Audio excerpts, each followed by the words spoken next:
Charles Bukowski was a famed author and poet who wrote about topics of social, cultural, and economic importance. But at the age of 49, no one knew his name. This is because Bukowski was working at the post office at the time and struggling for consistency and focus in his writing. That all changed in 1969 when publisher John Martin of the Black Sparrow Press gave Bukowski the opportunity he had been dreaming of.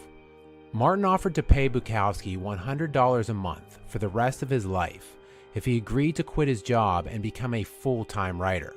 Bukowski jumped at the opportunity, and a few weeks later he published his first novel, Post Office. The book would propel Bukowski to critical acclaim and provide him a solid foundation to build his prolific career. In 1986, 15 years after publishing his first novel, he wrote a letter to John Martin, who had changed his life all of those years earlier. In the letter, Bukowski wrote the following: "They call it 9 to 5. It's never 9 to 5. There's no free lunch break at those places. In fact, at many of them, in order to keep your job, you don't take lunch. Then there's overtime, and the books never seem to get the overtime right. And if you complain about that, well, there's another sucker to take your place." You know my old saying, slavery was never abolished. It was only extended to include everyone. And what hurts is the steadily diminishing humanity of those fighting to hold jobs they don't want, but fear the alternative worse. People simply empty out. They are bodies with fearful and obedient minds.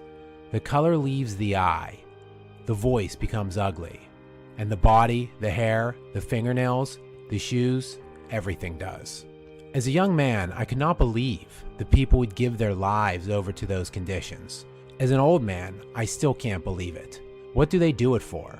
Sex, TV, an automobile on monthly payments, or children? Children who are just going to do the same things that they do. Now in industry, there are vast layoffs. Steel mills dead.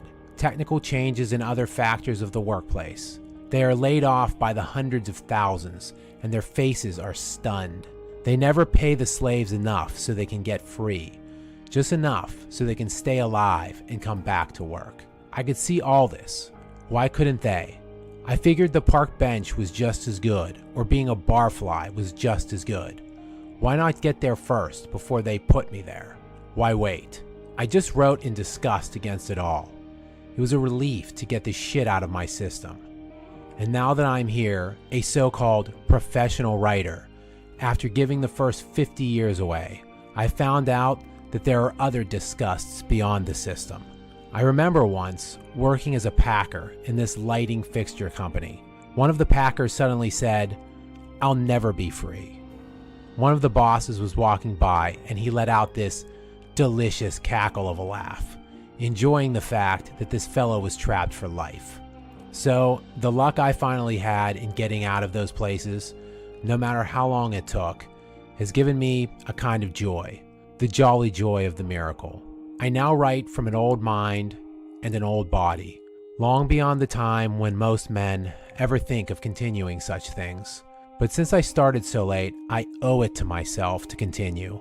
And when the words begin to falter and I must be helped up stairways, and I can no longer tell a bluebird from a paperclip, I still feel that something in me is going to remember, no matter how far I'm gone, how I've come through the murder and the mess and the moil, to at least a generous way to die.